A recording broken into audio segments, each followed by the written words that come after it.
मैं एक कॉकरोच हूं। नितिन गडकरी जी, मेरे आपसे कुछ सवाल हैं।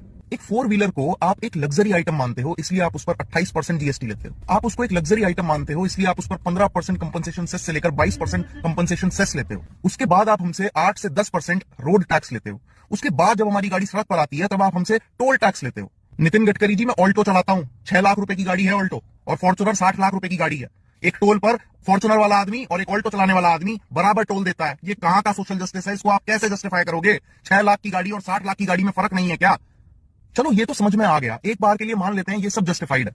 लेकिन जो येलो नंबर प्लेट की कार है, जो टैक्सी ड्राइवर्स चलाते हैं, आप उस पर भी 28% जीएसटी चार्ज करते हो। आप उनसे भी 15 से 20% कंपनसेशन सेस चार्ज करते हो। आप उनसे भी 8 से 10% रोड टैक्स लेते हो। आप उनसे भी टोल टैक्स लेते हो। वो अपने मन से टैक्सी नहीं चलाता है, वो इसलिए टैक्सी चलाता है क्योंकि आप उसको रोजगार देने में फेल हो गए। आपको उसको सब्सिडी देनी चाहिए थी, लेकिन आप उसको GST, compensation cess, road tax, toll tax के नाम पर लूट रहे हैं। इसके बाद आते हैं पेट्रोल की प्राइस पे। कोविड काल में जब पूरी दुनिया में तेल का दाम इतना कम था, हम तब भी इसी रेट पर पेट्रोल खरीद रहे थे। आपने 100% पेट्रोल में 20% इथेनॉल मिला दिया, उससे हमें क्या फायदा हुआ? हम अब भी उसी रेट में पेट्रोल खरीद रहे हैं। और अब जब ग्लोबली पेट्रोल के दाम बढ़े, तो आपने 3 रुपए पेट्रोल पर बढ़ा दिए। तो ये जो सस्ता पेट्रोल कोविड काल में खरीदा गया था, इसका मुनाफा किसको हुआ? ये जो 100% फ्यूल में 20% इथेनॉल मिलाया गया, इसका मुनाफा किसको हुआ? जो व्हीकल्स E20 कंप्लाइंट नहीं थे और वो फिर भी आपका E20 फ्यूल डलवा रहे हैं, उनकी जो माइलेज खराब हुई, उसका हिसाब कौन करेगा?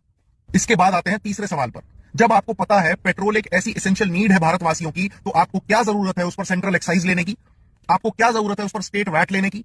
As a member of Cockroach Janata Party, Mister Nitin Gadkari ji, I want your resignation from the post of minister of road transport and highways. You don't deserve that post.